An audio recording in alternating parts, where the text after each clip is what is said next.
brought to you by the pastors here at Grace Baptist Church. We want for our people what Jesus wants for his people, and that's to know greater joy. And we're convinced that there's no greater joy for a follower of Jesus Christ when we step into the three areas that we've identified as 24/7 worshipers, being a go person, and an alongsider. I'm Pastor Steve Strong, lead pastor here at Grace. Unmicrophoned for this episode, we have Andreas Bailey, Ryan Atkins, but on the microphone we have some special guests, and they are members here at Grace Baptist Church. Before I get to them, a huge thank you to Dan Kraniak, doing extra work today, producing this, turning the knobs, making sure we sound wonderful. So thank you, Dan. The guests that we have today, I want to introduce them. Again, they're members here at Grace, so if you're at Grace and listening to this, their voices will sound familiar to you. But we have Kristen Allen, member here at Grace. Across the table from me, we have Nancy Payton, probably our senior member here at Grace. What a privilege. And then next to her, George Zentcarelli, also a member here at Grace. Two of them been members here longer than I've been here. I think George and Nancy, their membership extends beyond when I started, so they remember that. Kristen, kind of, but we have some questions for them. Previous episode, we just talked about more conceptually what is church membership and why. Why do we encourage membership? And this episode, I just want to have a conversation with these three individuals just about it. And we like having guests here, so we appreciate you guys being here. And so I want to start off with the first question here. Just share a quick story about your membership, how you became a member, whether at Grace or another church. So Kristen Allen, we're going to start with you. You get the privilege of starting us off. Tell us a little bit about your membership story. All right.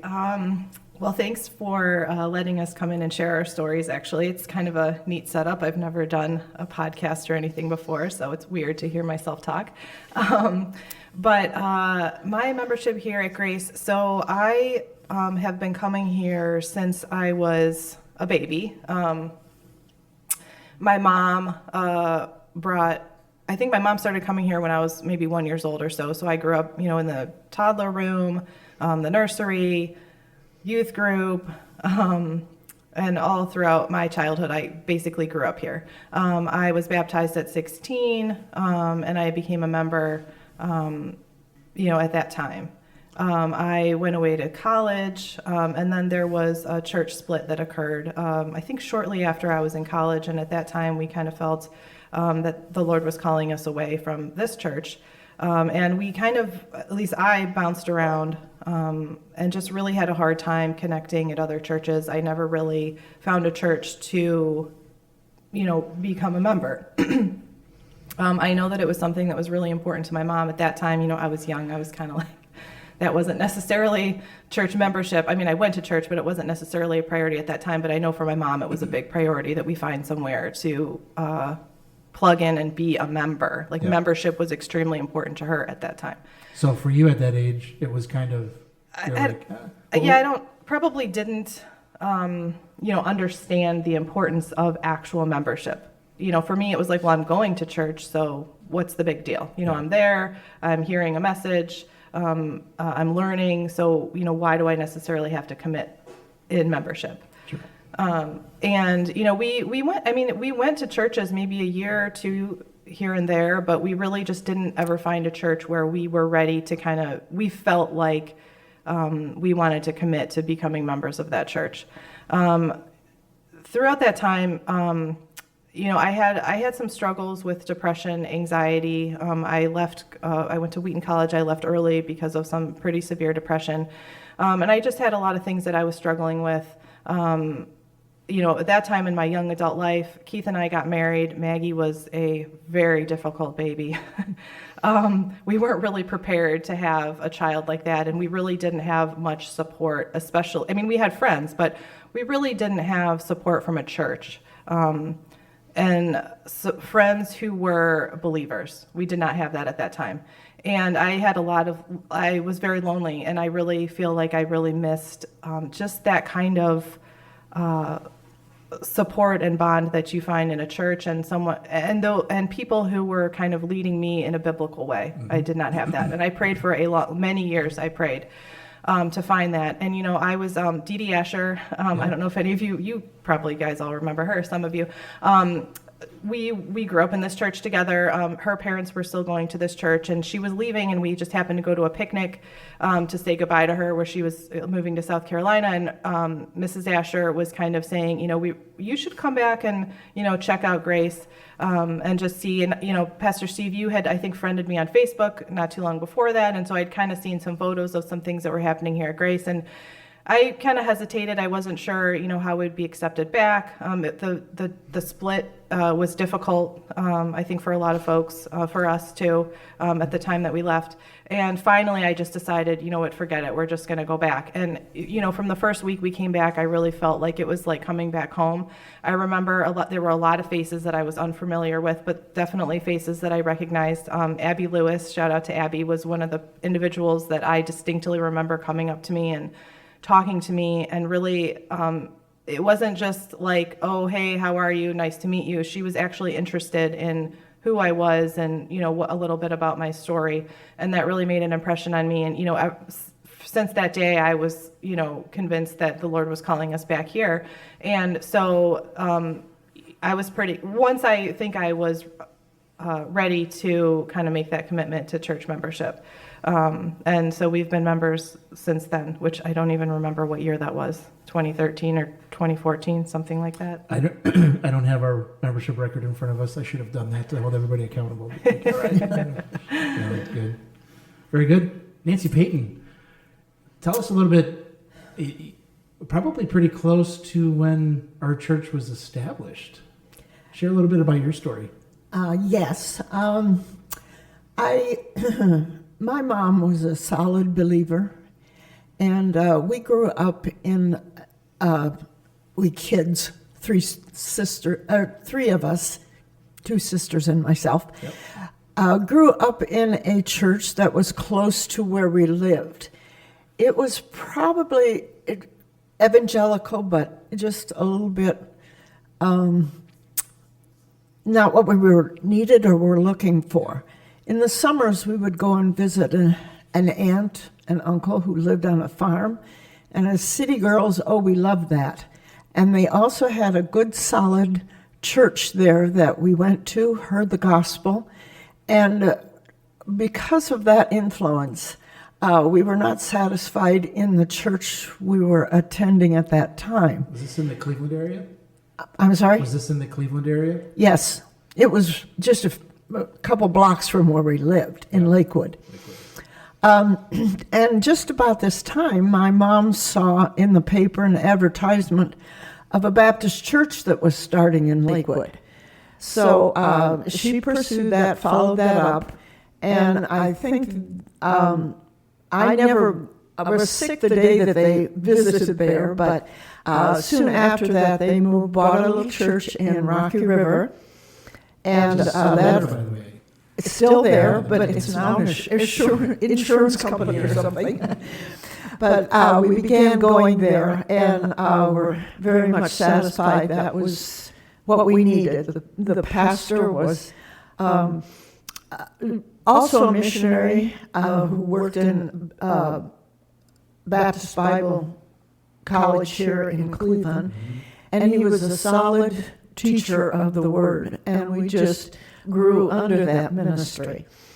And then, so it was during this time then that we joined the church. We joined Grace Baptist Church, my mom and my 3 sisters, and that's how I got here. So you joined as a member while we were in Rocky River? While we were in Rocky River. All right. Yes, so I was there for a few years, I think, right? Yes, it was not very long time until we built the church. I was in my later high school years at that time. So that's where we began worshiping. And just so thankful for the solid, just biblical teaching that we had under our pastor, Don Douglas, and we just grew to love the Word, to love the people that were here. There were struggles in those early days, but God is faithful. Yeah. And then next to Nancy is George Zencarelli. George, thank you for taking time Saturday morning to come to share a little bit. So why don't you just maybe share your story coming to Grace and being a member here? Well, good morning, and thank you for the invite. Absolutely. I've been coming here since probably the summer, fall of '92 as a visitor. My story is kind of complicated how I got here, but it was all bit by bit. I was born and raised Catholic, even though I should have been a Lutheran and followed my father and his father, but my parents were married by a Catholic priest, and they had to sign a waiver saying that all kids will be Catholic, not just the girl. And so that was my upbringing, and I was taught under their doctrines and knew what I knew there. I didn't know much about anything outside of that. I know that one time we had a Hungarian ecumenical Christmas service with all the Hungarian pastors, and the most interesting talk was by the Baptist minister. One of the few things I found out there was that they were actually not three wise men, and that was not in the Bible, which I didn't know. As I grew up, I wasn't any kind of a biblical scholar because I just didn't read the Bible that much. I learned what I learned and heard the, short sermons on Sundays, and that's what I knew. And I kind of had a struggle with that, especially during my college years. I was looking at other things, and it was about, I must have been about 12 when somebody asked me if I've given my life to Christ, and I was going down the file in all the different things that go on in the Catholic Church, and it wasn't any of those. And I also remember watching Billy Graham several times and seeing people walk up, but I didn't know what that was all about. So eventually I learned more about being born again. And the church I was going to never really talked about that as such. And I remember getting invited to Christ the King Church. I was already a young adult in my 20s. And I just loved the pastor there and the things he said. And there I actually went to be saved, and was, but I was still part of the Catholic Church after that. Just never really did anything with it. And then after I got my job, there was this lady that worked in the building snack stand. And when I moved from Lakewood to North Olmsted, I lived pretty close to her. And her son, who she wrote to work with, had a shift change and couldn't drive her. So she asked me if she could ride with me. Well, getting to know me, she knew what some of my troubles and concerns were. And at that time, she was just invited to come to this church by her neighbors, the Coachways. And she started telling me about this. And knowing it was a Baptist church, that was kind of far and unknown to me, but she kept inviting me, and it finally came to the point where I got my courage together and came to a Wednesday night prayer meeting, Bible study, and I liked what I saw. And then for a while, a few months I didn't do much, and then one day I surprised her and showed up on a Sunday, and I just loved the reception I had. The service was not what I was used to. I was used to certain things happening, which didn't. But Pastor Jacobs was pastor at the time, and he was giving a long sermon, and it was very interesting. The other thing is I like the music. I like the piano and the organ, and I like the traditional hymns, and I like the way that everybody sung in the church.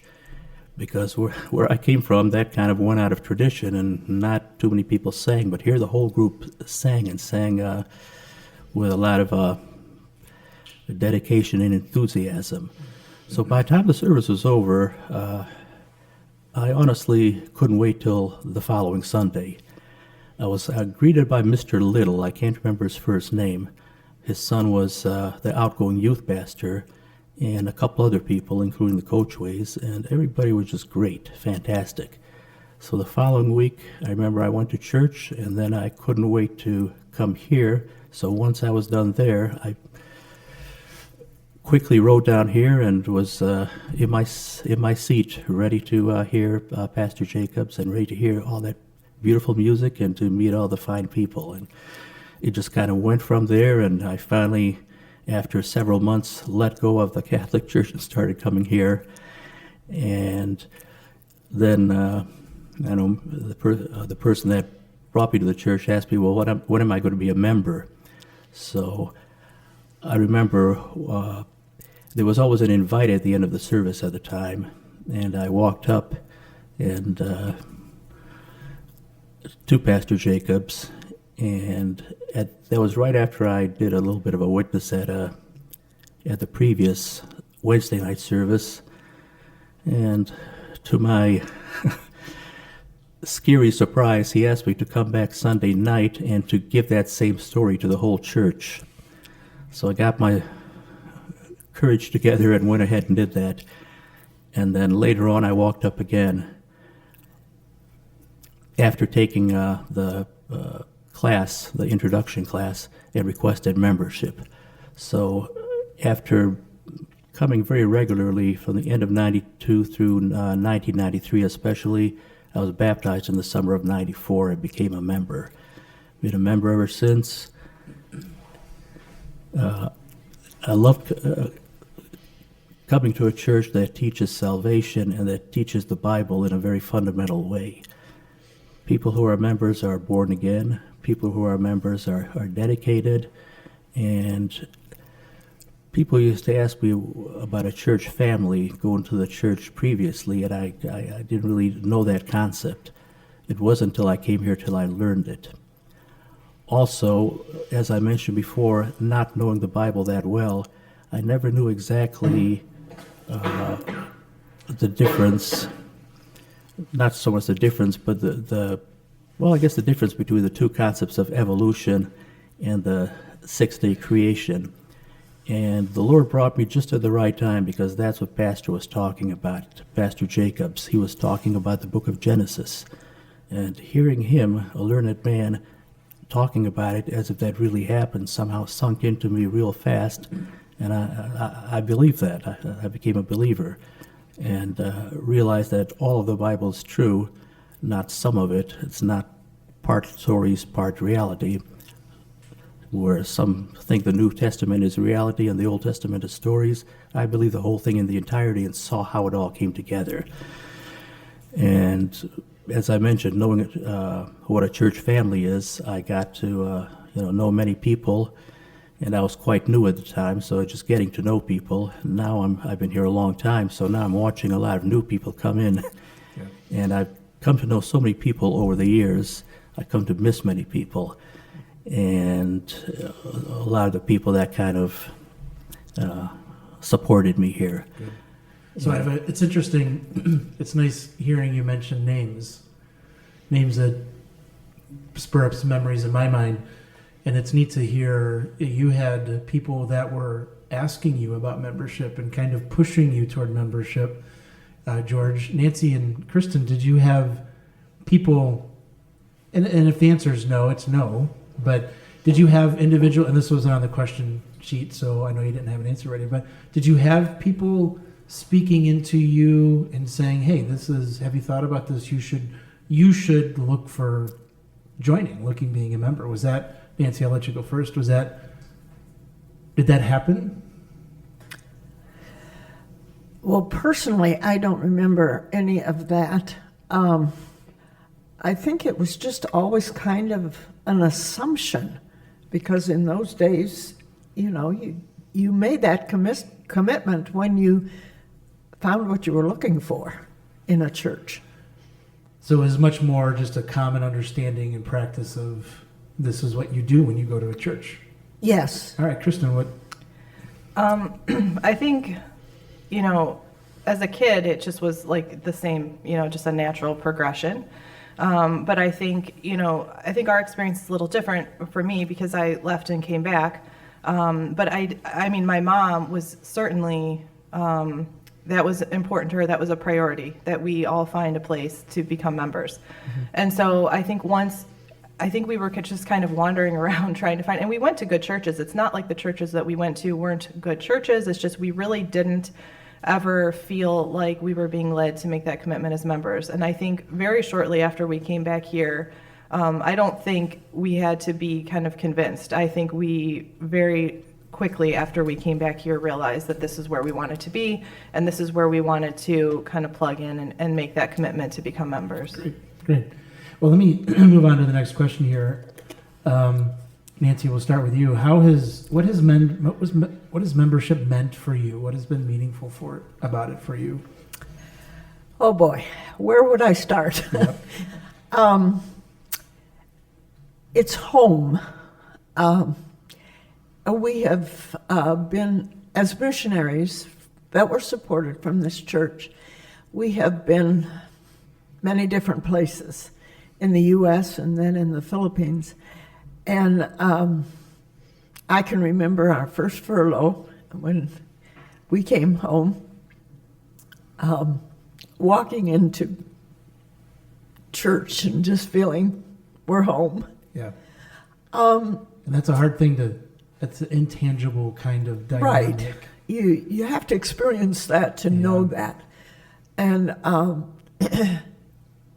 though it's been coming and going because we were in missionary work, it was always just that place that was a security, if I can say that, and a fellowship, a family, all of the above. Yeah. And it has meant so much to me and my family, seeing my dad saved here after years and years.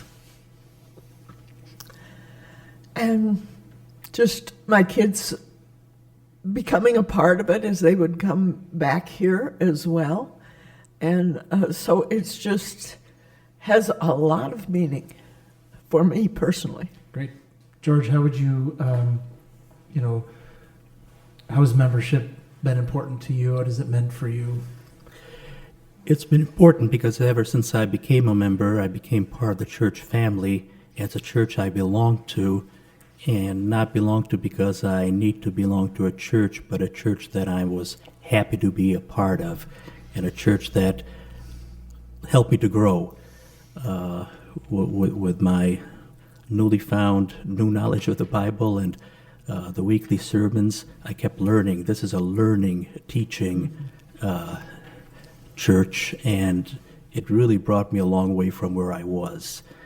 And the people here are like family. I mean, they're so supportive, and some I've known for a long time, and just coming together with them and seeing them is just a great uplift each time. And being part of the ministry, I've been part of the choir and Awana and maybe even some different things.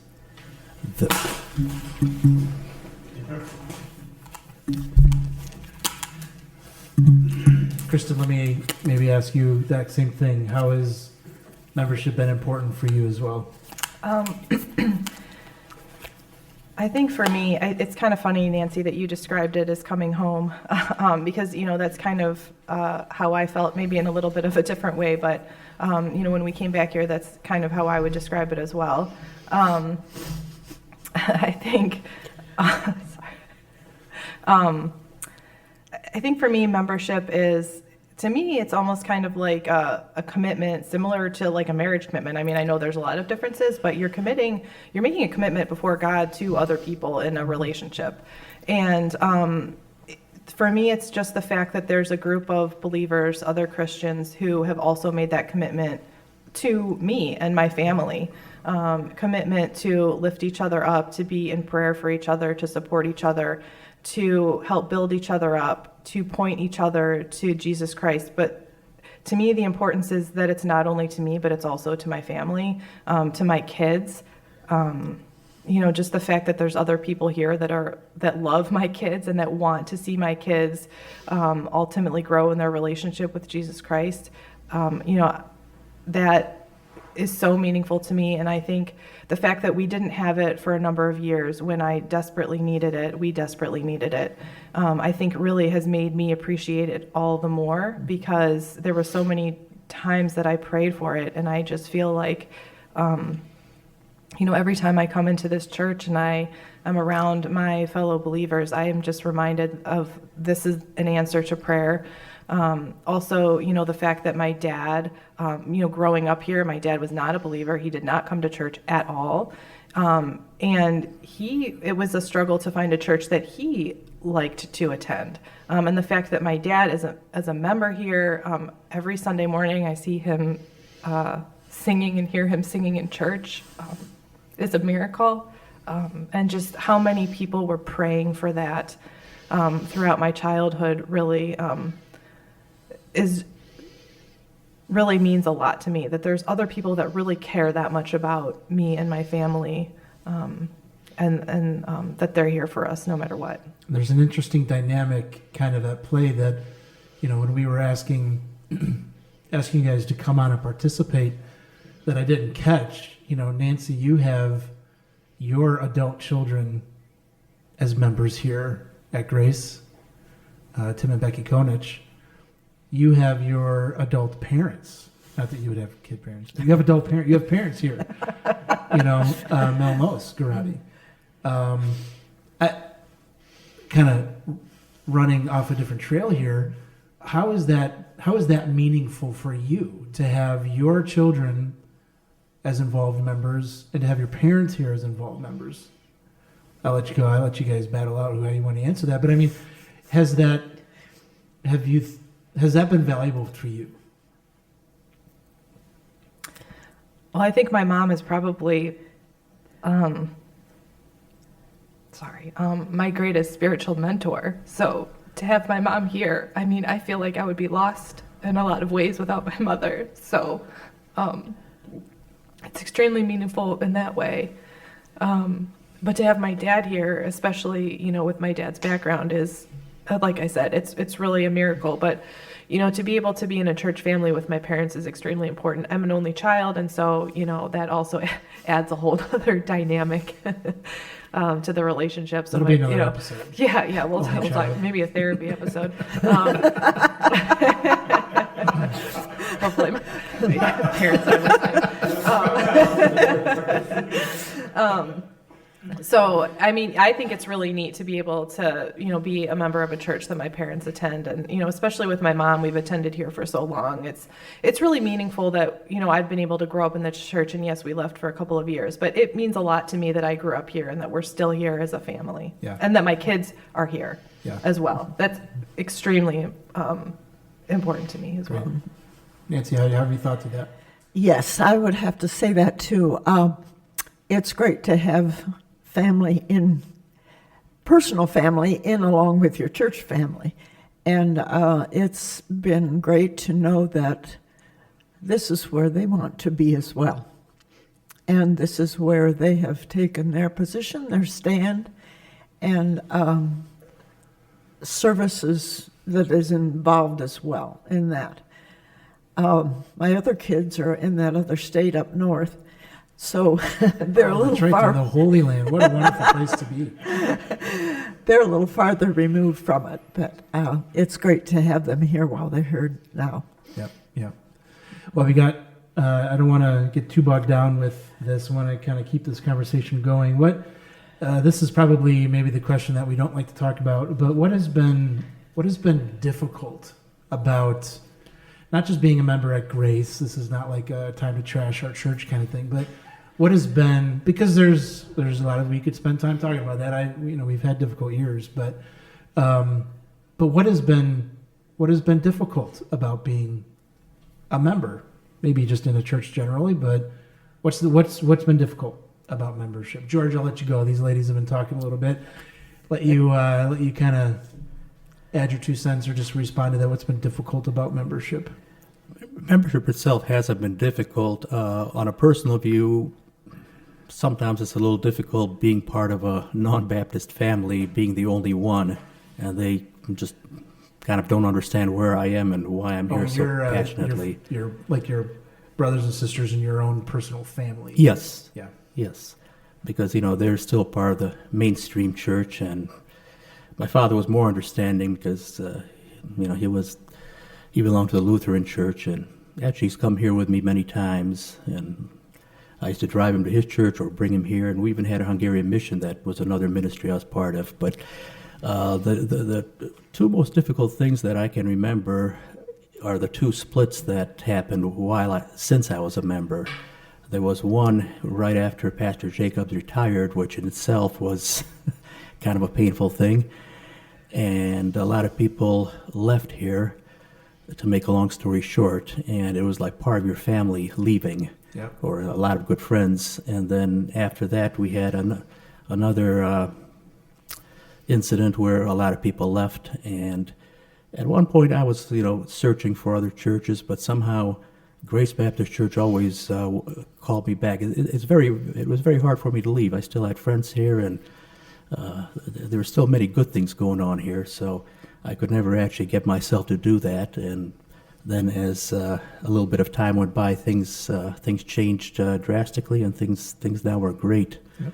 So membership, it's an interesting dynamic. It's not necessarily something I had in my mind, just of your membership here causing some difficulty outside of your membership here. Being a member of the Baptist Church and having family that are in other denominations and all that creating some issues. So not to the extent that I thought it would, mm-hmm. but like I say, they don't see things the way I do. Yeah. Exactly. Yeah. Nancy, how would you answer that? Probably the same as George. And I think before I was married, when I was just out of high school and going through college and working in an office downtown, sometimes it was a little bit lonely when you were the only one there that was really a believer, and sometimes didn't really understand, and there were some things there. And then the times, as George mentioned, when after all, the church is made up of humans, and humans are human. And those splits were hard, very difficult. But after it's all over and you see the Lord step in and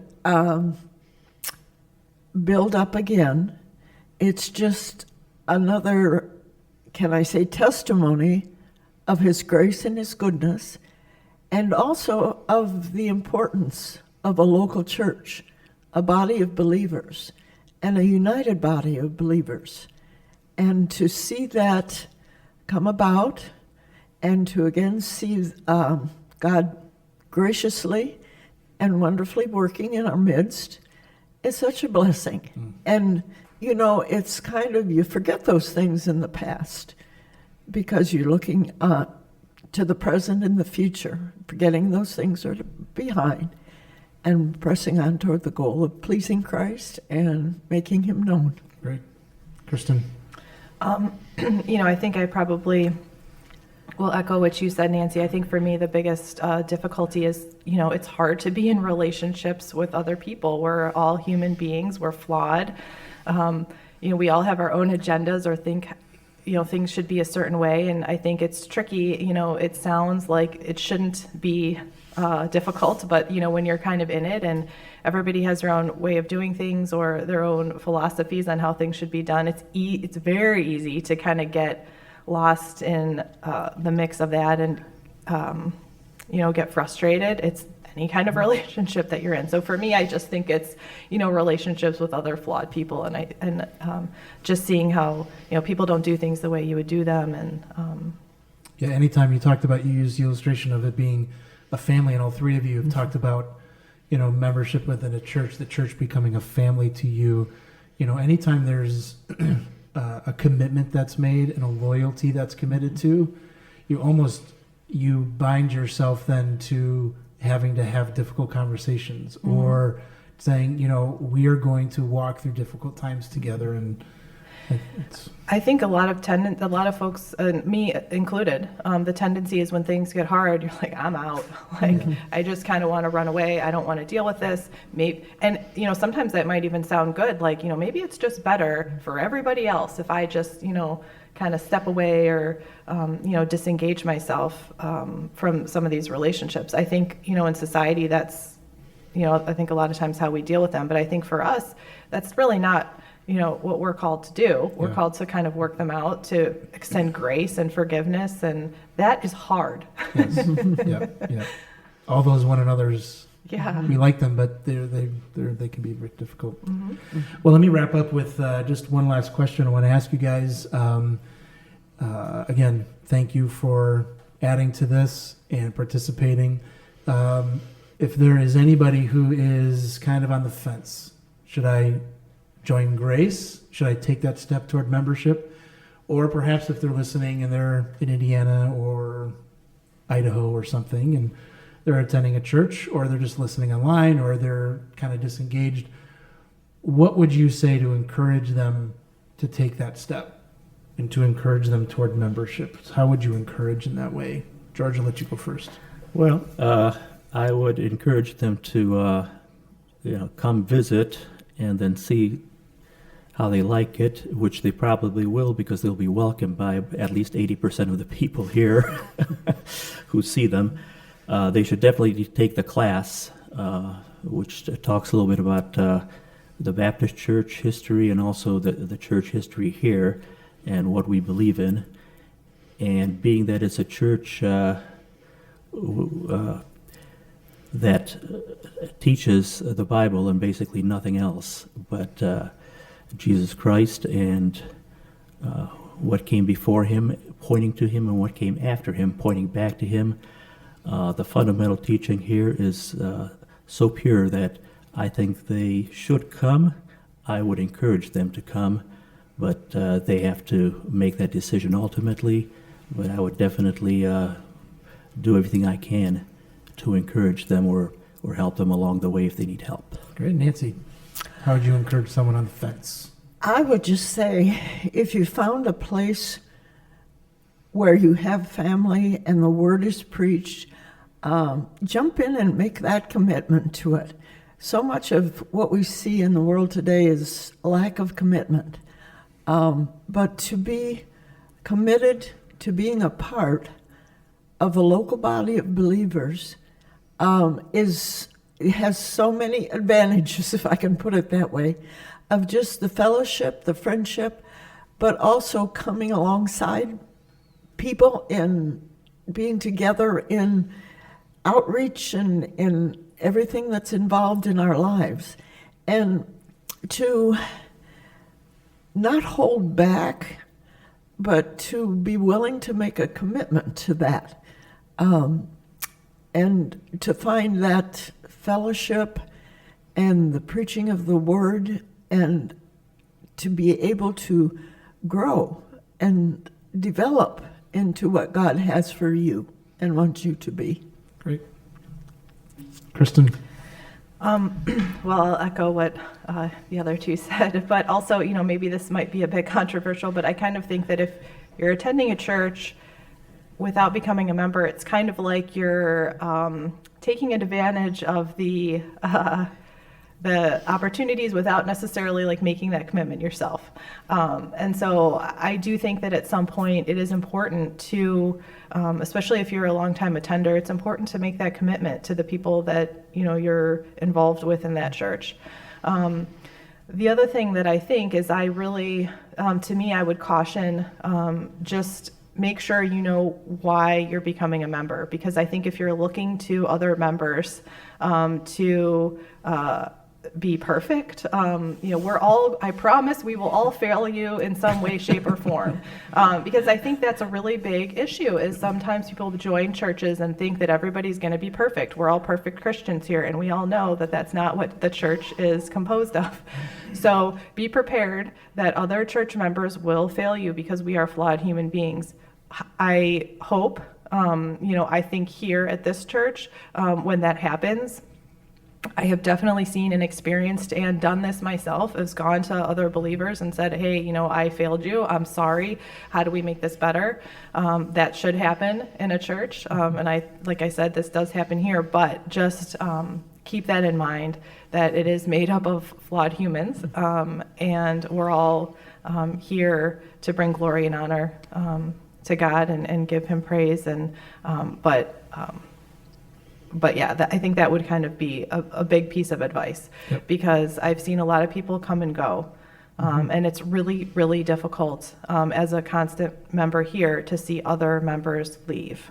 It's tough. It should be hard. It should be hard to leave, and it should be hard because of the commitment and the family nature of it.